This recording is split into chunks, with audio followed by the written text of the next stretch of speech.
Hey everybody, welcome to Arcane Wednesday for May 27th, 2020.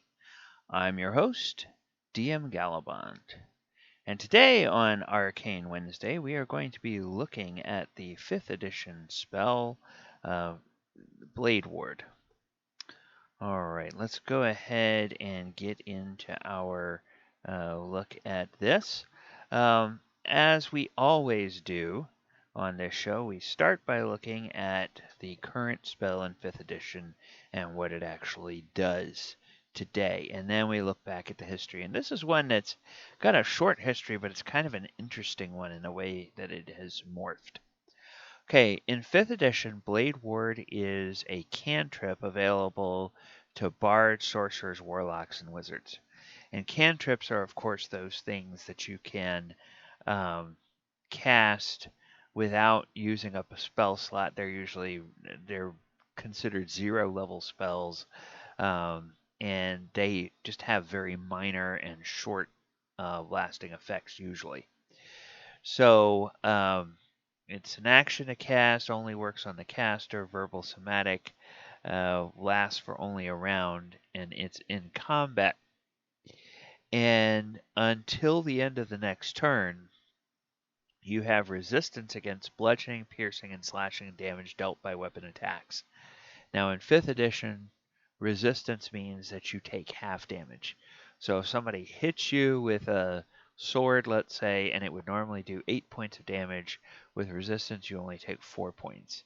And you can do this every round. Now the drawback is it takes your action. So as a wizard, you would just simply be sitting there every round doing the Blade Ward if you wanted to keep it up. And you wouldn't be able to cast any offensive spells or something like that. So it's got utility in certain situations, but it's not something that you would be doing every round in a combat, unless maybe you had a haste on you or something, and then you got 2 actions per round. All right, so if we go and we look back at the history, Blade Ward as an ability only shows up in one previous edition of D&D, and that's actually 4th edition. And it's pretty interesting the way that it shows up. In 4th edition, it is a level 23 ranger attack, is Blade Ward. And instead of being a magical thing, it's a physical thing. So your enemy strikes, and as you defend yourself with one blade, you drive the other deep into his gullet. So it's basically a parry move with your weapons as a ranger, and it's only available to rangers in 4th edition.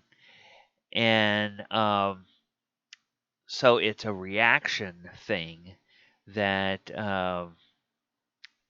and then it has some other bonus effects. So it gives your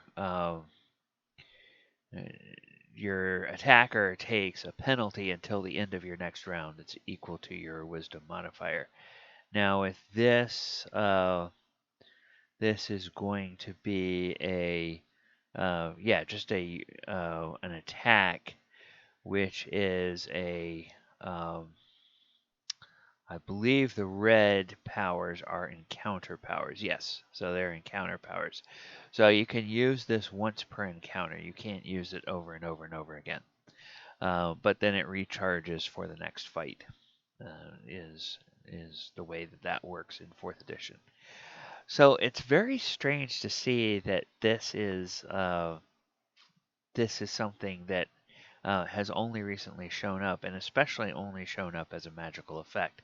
Now, I went back and I looked through all of the other rule sets, going all the way back to original D&D, and certain other things that we're familiar with in 5e do go all the way back to the beginning, like shield, and mage armor goes all the way back. but something that specifically reduces the damage from non-magical weapon attacks uh, doesn't go back as a very um, low level spell, and in fact, it's not really any spells that give you that. It's more like the closest thing that might do that is something like Stone Skin, which, depending on the edition, either completely negates all damage from attacks, or it absorbs a certain amount of damage with every attack and reduces the damage by that much. So that is where and then Stone Skin usually has a hit point total value, and once you take that many hit points from attacks, the spell is off, and then the rest of the attacks start affecting you. But that's about the closest thing. So I thought it was kind of interesting to look at how Blade Ward is relatively new and adds a little twist, and in some ways makes low-level wizards a little bit more survivable. All right. Well, if you like what we're doing here on this channel, go ahead and hit the subscribe button down below. Uh, Ring the bell. That will let you know every time we drop a new video on this channel. We try to drop at least once a day. Sometimes we get a little bit more than that. And to keep up our cadence of content, and then we're always going back and working on adding content from the backlog of actual play session recordings that we have in the can, if you will. I'm first trying to get an archive of the unedited sessions up, and then I'll go back and edit those down into smaller segments, and maybe edit out some of the dead air or some of the table talk, so that we can get a little bit more compact, uh, on those. All right, well, that is going to do it for me. Thank you guys for watching, and I hope you all have a great day. Leave any comments that you have down below this about how you've used Blade Ward in your campaigns, or how you've seen Blade Ward used effectively, or just what you think of the spell. Do you think it's a useful spell for PCs to have? Or as a DM, have you ever given this spell to an NPC and used it in a clever way against your party? All right, well, we will talk to you tomorrow. Take care, and we will see you later. Okay, yeah, we'll see you later.